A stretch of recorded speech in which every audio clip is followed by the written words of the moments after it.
Hello, everyone. We're going to get started in just a minute here and give a chance for anybody else that wants to join us to jump in.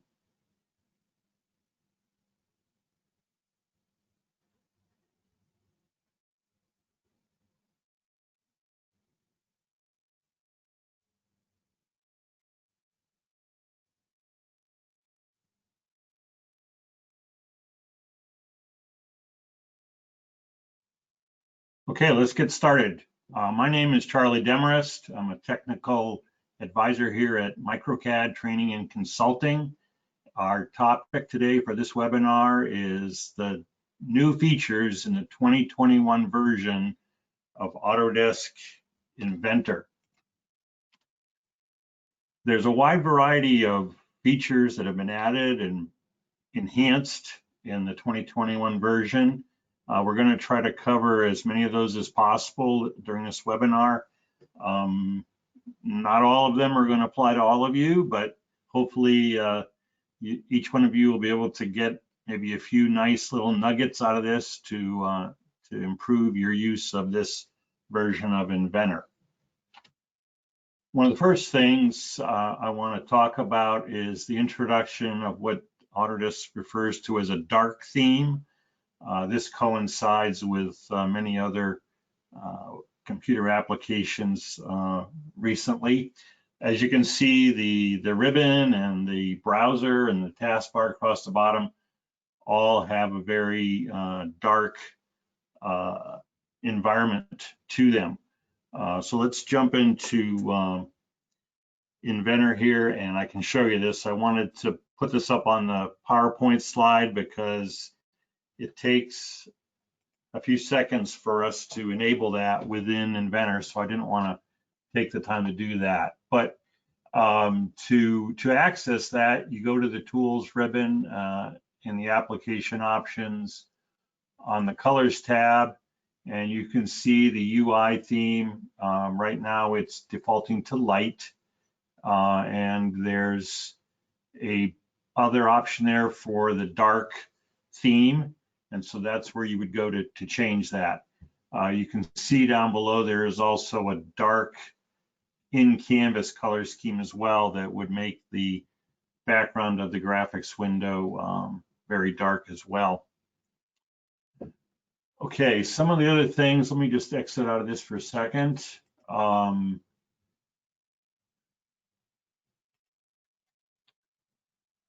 Is that Autodesk has introduced property panels for many additional commands. You may recall a few versions ago where the whole command, the dialogue or interface for manipulating it was modified. And so Autodesk has progressively added more and more commands to that. So in this release, one of the ones that we're going to talk about is the decal command. And so you can see when I launch that, I get a properties panel similar to this. And some of the other commands that this has taken effect on as well are the bend command, the coil, combine, delete face, split, thicken, offset, and as we'll see in a few minutes, all of the frame generator commands have a new look to this. So with this properties panel, you can let it float, or you can dock it up here alongside your browser so you can use that space in that manner. So I'm just going to use the decal command as an example here. So it's automatically chosen my image here, this MicroCAD logo, and I just need to choose the face that I want to apply that to. I'm going to come back to the properties panel, and I'm going to tell it to wrap the face, and then I'm going to select OK. And you can see how that would apply the decal command. So that's just one example of the new properties panel that we can work with. I'm going to jump back into the application options here and talk about a few other changes that we've seen. On the Save tab, they've enhanced this in a way that you have better control over how your different modifications are saved or possibly not saved. So you can go through here, for instance, with migration. If you want to be prompted whenever that happens, you can change that to yes. And then you can also choose the default condition. So here I would indicate that if a migration has happened, that it is going to prompt us, but the default is to save that as well. So those are the kind of things that you can modify here to fine tune the way that your save reminders pop up.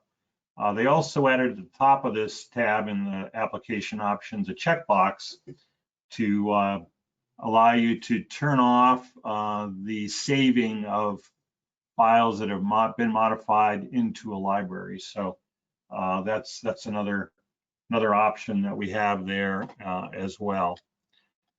In the application options on the file tab, if I go down at the very bottom here where the file naming defaults button is, if I click on that, you can see that they've given us a lot of flexibility as far as configuring the naming of files. And the first tab that we're looking at has to do with frame generator files.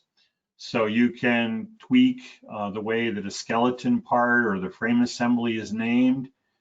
You can see at the top here, say for frame assembly, this little plus symbol here, that allows us to feed in, instead of the file name, we could apply the project name, assembly name, etc. So if I just choose assembly name, it'll add that to that name it's going to apply, and I could delete out the file name. Okay, so just different ways of configuring the naming for these things. Let's jump over here on the right-hand side. Let's say for the frame, right now it's using an index number. If I hit the plus symbol over here, I could add things in like the day and the month and the year. Instead of an index number, I can make it a unique number. So there's multiple ways that you can tweak the naming schemes. There's a tube and pipe tab, and as you can see, there's a wide variety of ways that you can configure the different portions of your tube and pipe assemblies. And also there's a tab for mirror and copy. So just similar ways of being able to configure the naming schemes. Let me go back over here, frame generator. I wanted to just show you down at the bottom right here, there's an option to use assembly units for the frame assembly. You can also, up the top left here, you can indicate the BOM structure that you want to apply to your frame assembly. Okay, well, let's close out of this.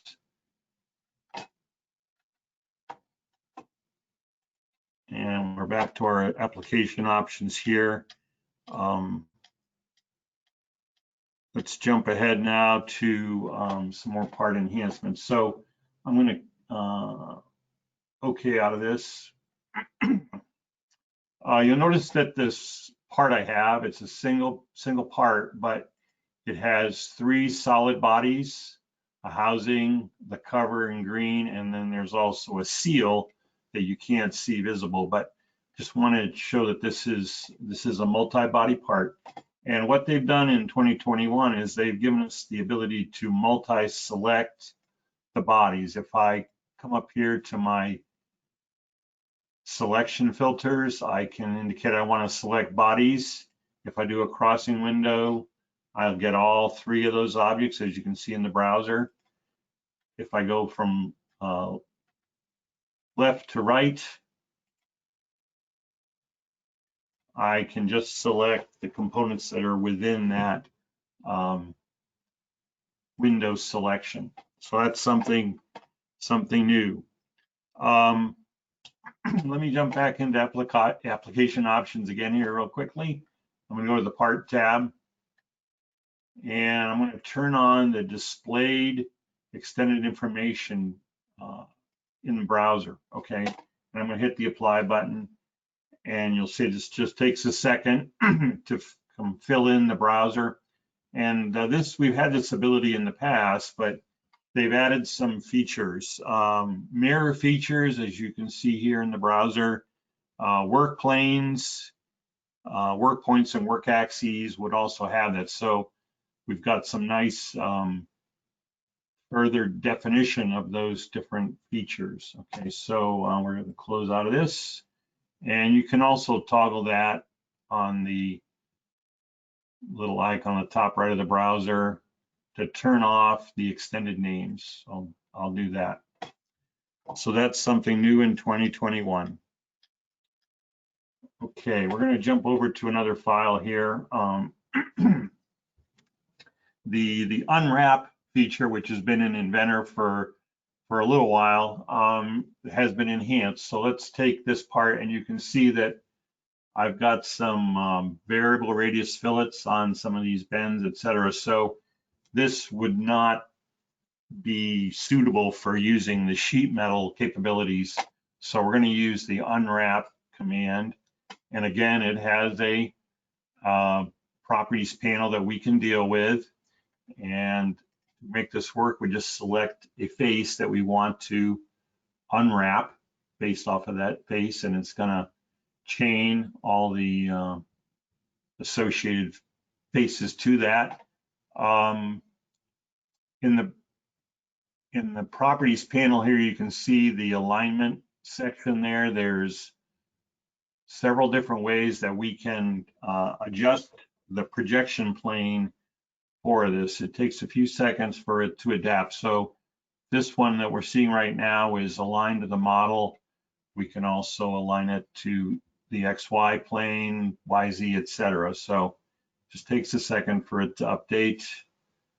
So you can toggle through this and choose which plane you want to have that unwrapped mesh applied to. Okay, so down at the bottom here of the properties panel, you can see there's a selection set for the rigid result. And so if I choose that, let me zoom in here a little bit. I can choose circular edges to define as being rigid. So it'll maintain a more accurate representation of those. It takes a few seconds for it to update, and it's applied that. I can choose another circular edge on that same planar face to apply that as well.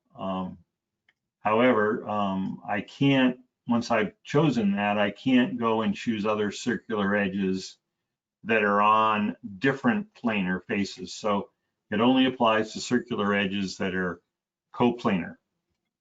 Okay, so let's okay this to select that, and it will return to the normal browser here in a second.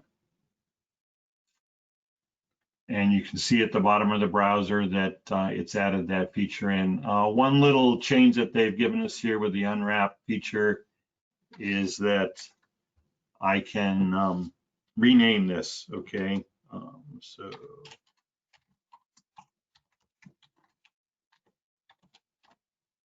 So that's something new, that you can rename your flat unwrapped feature. Okay, I'm gonna change the end of my part to turn that off so we can continue on here. Another thing that they've modified is the ability to include custom eye properties in notes on your parts. So if I go in and look at the eye properties of this particular part, and on my custom tab, I created ahead of time, I created a new custom property called unfinished, and you can see the value that I've assigned to that is a piece of text called mask area and do not paint. Okay, so that's already done. But I'm just going to go into the part, go to my annotate tab, select leader text, choose a face to assign it to, apply the leader, and then I'm going to come into my text for that and choose custom properties from the model. And I only have the one, the unfinished one. And then if I insert that or add that to the text, you can see how it's added that custom parameter there. If I hit OK, there is the leader on the part. So that's something new, the ability to create a custom iProperty and then include that into a piece of text or a general note, etc. Okay, let's move on to my next file here. This is a small assembly, and what this is going to be able to illustrate is a new feature for sheet metal parts. So I have this little small section of a piece of sheet metal down here. I'm going to right click on that and I'm going to edit that sheet metal part. And what I'm going to do is put a flange on this face, and it's going to line up with the diagonal sloping surface of this other member in the frame. So in order to reference that face, I have to come up to modify and choose copy object. And I'm going to pick that sloping face that I want to be matched up to. Back to my properties panel, I'm going to hit OK. And now I have that face that I can reference. So I'm going to go into the flange command on the sheet metal part, choose an edge, and you can see now in the dialog here for the flange that we have an option to choose by reference. And I'm going to choose that copied element there, and it's going to show us the preview of the flange, and I can change the length of it if I'd like. Hit OK, and return back to my overall assembly. And you can see how it's put that flange on there that lines up with the sloping member on my assembly. And if I was to go in and modify the frame so that the slope of that changed, then my sheet metal flange would adapt to suit. Okay, onward. There are a number of changes that have been applied to the frame generator capabilities in Inventor 2021. So let's go in and try a few of those. So I've started a frame here. I have my skeleton and I've added some members to that. I'm going to go and add some more members to this to illustrate some of the changes that have occurred. So I'm going to go down here on this short yellow line right here, and I'm going to select it. And on my preview, you can see how I can choose on these corners of that glyph to indicate where I want to place it, and I can rotate it, etc. Okay, and I'm going to accept that.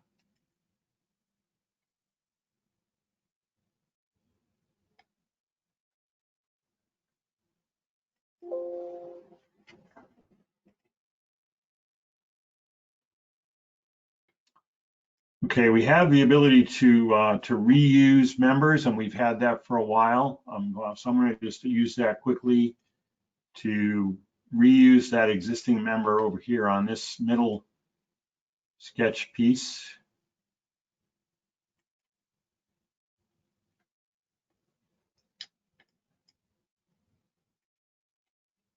Okay, going to apply that. And I'm going to do it again one more time. So previously with the reuse in the frame generator, we would have to go back to the original member to reuse it. Now they've given us the ability to use a second member or a member of a pre-reused feature to add a new member. So let me apply that here.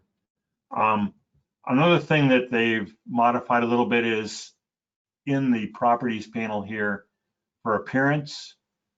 we have the option to come in and choose a different appearance. So I'm just going to make this one member aluminum. Okay, so that's another new ability to be able to tweak the appearance of individual members. Okay, so that's that shows that. Let's go in here, and I'm going to create a notch on my new member here against that channel. So let's come in here and select the member that I want to modify. And you can see how it's highlighting the other members of the reused set. And then I'm going to check the, choose the frame member that I want to use as my cutting tool. What they've added in here now is the ability, the notch profile is just using a standard setting, basic, but I can also use a custom template. So I can come in here and tweak this, if I want to modify any of these values on here. Let's say if I want this to be 0.2 instead of 0.1, I can make that change. Well, we can try here. There we go. Okay, so you can customize that notch profile. Okay, and it also applied that to the other reused members. Let's come in here on the other end. Something that they've added in as well is the ability to trim to a curved member. So let's go into trim and extend command, choose the face I want to work from, and then the member that I want to trim. And you see I can modify the gap there if I'd like. I'm just going to accept that. Okay, so that is the ability to trim to a curved member. So let's go in here. I'm just going to select one of these and isolate it so we can take a look at it close up. Okay, so if I view this from the side here, even though it was trimmed to that curved member, it still puts a straight cut on the member. And over here, you can see the notch profile as well. Okay, so that's how that works. Let's undo my isolate here so I can see everything again. Let's go in and just put one more member in. So I'm going to go back to the insert. I wanted to show you at the top here that you can add presets. So I can come in and I've already got several presets that I've set on this frame. But let's go in and choose a different member here. Let's do a square tube. And let's see what I can do for a size. Okay, we'll do 2 by 2 by quarter. And I'm going to come up here and hit the plus button to create a new preset for that selection. And then if I come in and choose a member here, I can apply that. So I just wanted to show you that you have the ability to save presets directly from the frame generator dialog. Okay, let's go in and try one more member here. And I'll choose this line on the end this time. And that looks like a good position. Excuse me. Near the top of our frame generator properties for inserting a frame member, there's some new zoom tools. So the one on the left zooms and sets the view perpendicular to the frame's cross section. So by choosing that, it's going to rotate and zoom in on the tool that you can use to reposition your orientation. The second button up here on the zoom capabilities zooms in at an isometric view on that profile. And then the third one returns us back to where we started on our initial view. So while you're in the middle of applying a frame member, you have those zoom tools are built into that process for you. Okay, so I believe that's all I wanted to show you related to the frame generator. Quite a few nice little additional features that are available there. The next thing I want to talk about has to do with the interoperability with Revit files. We all know that BIM is gaining a lot of interest across the industry. So in the past, you know, we've been able to take Inventor models and export them out so they can be incorporated into a Revit file. But what this is going to be that we're going to talk about is the ability to import in a Revit model into our Inventor assembly so we can reference it. And also we're going to be able to maintain the associativity between the Revit model and our Inventor assembly. So I have a simple Revit model drawn here of just some walls and a double door listed in it. So let's go back to Inventor. This is just an empty assembly. I just wanted to show you how this works. So I'm going to go up to the place icon and say place from an imported CAD file. And I can choose, you know, a variety of files. I'm going to choose the Revit file. And here is the file that we were just looking at a minute ago, the double door. So when I hit OK, I just wanted to show you here in this dialog box that there's two different methods. You can reference the model in, which will maintain that associativity, or you can actually convert the model in and it will become an Inventor part. Okay, so I'm not going to proceed with this because this does take a few seconds to complete that. So I'm just going to cancel out of this. I have an assembly here in Inventor already, where I've already inserted that Revit model in, and I've also created this Inventor assembly for this air curtain hood, and I've attached it using the constraints, make constraints, etc., to the Revit walls. Okay, so what we're going to do is jump back over to Revit here. I'm going to make some modifications to that doorway so we can see how that works. I'm going to get a little bit, you know, exotic here. So the width of my door is currently 5'8". I'm going to make it 78 inches, and I'm going to change the height. I guess we don't want 78 feet. That would not work. Bear with me.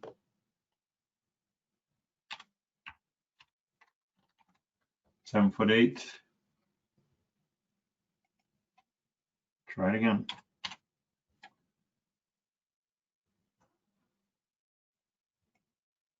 Doesn't want to take that.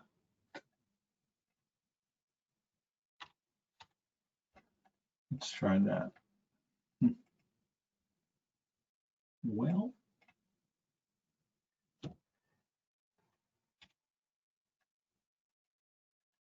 let's make it 8 foot wide, and let's modify the height. Let's make it, well, let's make it 8 foot high as well.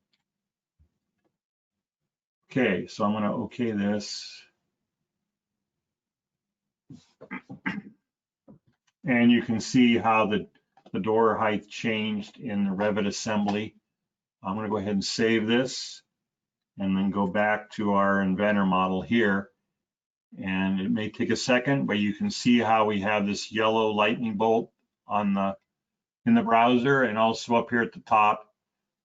So I can update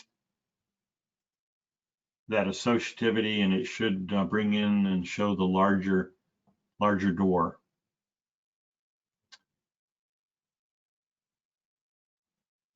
Takes a few seconds for it to refresh here.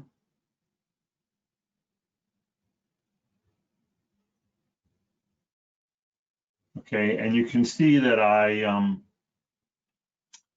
constrained the curtain hood there above the doorway, so it moved up as well when the door got higher. Now, I created an eye assembly for this hood, so I can come into my browser here and change this to a 90-inch wide hood, so it should update to reflect that.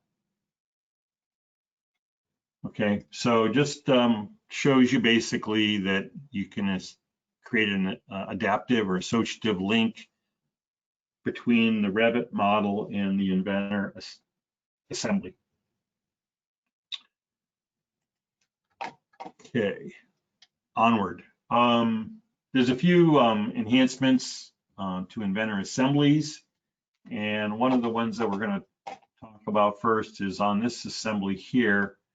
When we're putting in bolted connections now, we have the option to put them in as individual elements rather than as a sub-assembly. So I'm going to go into a bolted connection, and I'm going to basically attach this base of this vise to the wide flange beam. So I'm going to choose the face and the hole and the termination plane.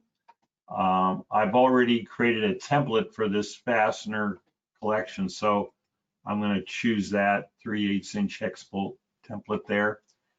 The toggle is up here on the top right-hand corner of the bolt connection dialog, way at the very top right there. That's where you can toggle whether it's going to be a sub-assembly or individual members. So I'm going to go ahead and hit OK here. And if you watch the browser, if things are going to work out properly, we're going to see individual members there. So rather than creating a sub-assembly for that fastener, each member is a separate item in the browser. If I go back in and I edit using the Design Accelerator, I wanted to show this to you as well. If I check to follow a pattern, you can see there's 3 different holes in the base of this vise. I can accept that, and it will create a component pattern in my browser, but each element is still made up of the individual components. Okay, so that's something different now that we have the ability to toggle that in Inventor 2021. I made a drawing of this assembly here, and our parts list should expand out here in a second to show the addition of the bolts, nuts, and washer there we added. Okay, so what we're going to play with here is the ability to tweak the appearance of reference parts on a drawing. So you can see the green wide flange is relatively large on these drawing views. So I'm going to jump back over to my assembly, and I'm going to go in on that wide flange, and I'm going to go down to the eye properties for that. And on the occurrence tab here, I'm going to change the BOM structure from default, and I'm going to make that a reference part now. So that's going to be considered a reference component within this assembly. And if I jump back to my drawing, it's going to update here, and you can see how the reference part, its appearance changed. Okay, so I'm going to go to my base view here and show you a little bit of how this works. So if we go to edit that initial view, and we come up here to the model state, you can see there's hidden line calculations now that are specific for reference components. And my choices here are shaded, where the edges are referenced, which means they're like a broken line, or I can have the edges the same as the part, solid. but still shaded. And there's also unshaded as well. I'm going to choose edges as reference, shaded, and there's a margin number, and this determines how much of that reference part is going to get displayed relative to the assembly. So I'm going to change this number to maybe, let's try 2 and see what that looks like. Okay, so you can see how now the part is shaded and it's a little bit larger than the overall assembly boundaries, etc. So that's how that works. And I could go in and tweak each one of these individual ones, or make this isometric view up here. I can edit that one as well. That's not dependent on that base view. So I can come in here and I can just turn that off. Let's see what happens there. And so you see how that doesn't show that reference part at all in that particular view. Okay, I forgot to mention, but if you have any questions at the end of this, I'll try to answer your questions. So put them into the chat panel on your GoToMeeting browser, and we'll take a look at those here when we finish up. Okay.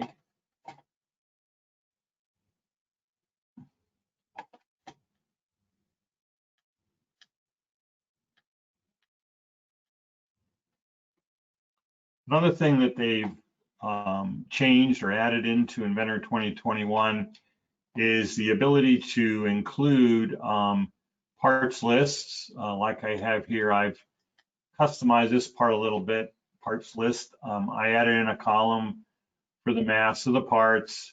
And I also put this note down here, just says all parts manufactured in USA. So what happens now is if I take this sheet that I have right here, and if I was to right click on it and create a sheet format from this, it would remember the shading, etc., of all these views, and it would also include the parts list and any of that text that I would have added. So I've already done that for this particular drawing. So I created the sheet format and I labeled it D size 5 views with parts list. So if I right click on that and indicate that I want to make a new sheet from that format, and I can browse out here and choose an assembly. Let's choose this adjustable bracket to include in there.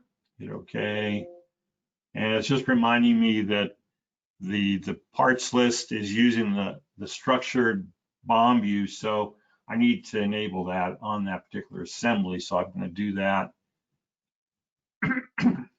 And so here is, my new sheet based off of that format, and it has the parts list with the same format as what I included before, and it also includes that note. So the scaling of the views, you can control that to tell it to fit to the sheet, whatever.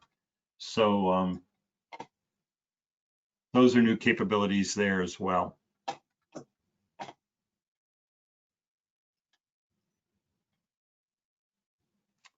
Okay, I have another drawing file here that, let me bring that up. I want to show you a few other enhancements in the drawing environment with Inventor 2021.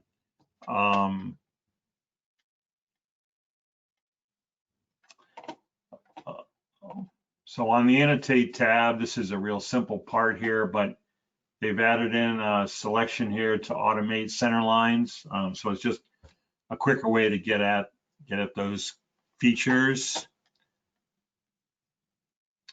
They've added in a new dimension capability for parallel lines. So like if I choose this line here and this line down here and drag this off here.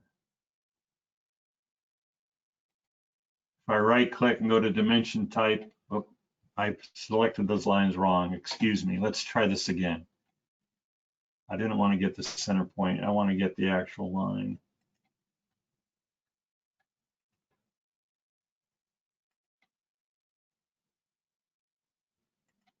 There we go. Okay, so now if I was to go into the dimension style type, you can see I have these new styles here, parallel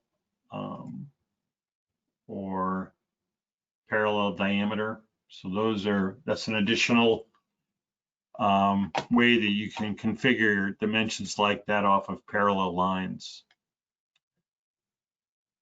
Another thing they've done if I go to the tools menu, they've added the measure command back into the drawing environment. So that's a nice re-addition back to the drawing environment that you can do measurements. And another thing that we can do now when we're placing dimensions, let me go ahead in here and dimension from the center of these two holes. You can do the horizontal and vertical dimensions like we always have, or aligned, but now there's a new option in here for rotated.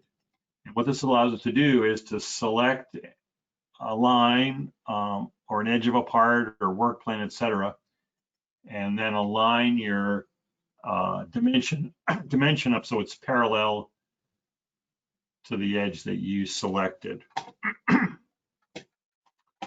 Okay, so those are some new features on the drawing environment. Okay, so that's pretty much what I wanted to show you here. Let me jump back into my PowerPoint presentation here. This is just a summary of what we covered today, and I'm going to look and see if we have any questions in the chat window. Okay, so a question is, which versions of Revit can be used when you're doing that import of the Revit model into the Inventor? And as part of that process, it will do a migration. So you could use earlier versions of Revit, and it would migrate them behind the scenes. It doesn't actually migrate the Revit file, but it's behind the scenes, it's doing the migration to the 2021 version of Revit to place it into the assembly. So it's going to take longer. It does take a few seconds to bring the file in, even from Revit 2021. But if you have older versions of Revit and you're working with those files, it will take a little longer because it has to go through and migrate that data as well. So if you have the option to take a Revit file and use Revit to upgrade it first, that would be an advantage. Okay, another question. How can the mesh data from the unfold command be reused? So let me escape out of this, jump back over here into Inventor for a second. Here we go. So here is my unwrapped image here, this mesh that populates here. So if I go to the browser and I right click on that, I can save copy as, and then I could save it to a variety of formats. An AutoCAD drawing, I've done that, where you can just make an AutoCAD 2D drawing from that, or SAT file, etc. And then use Inventor to extrude that profile out if you'd like to. So that's one way that you can reuse that.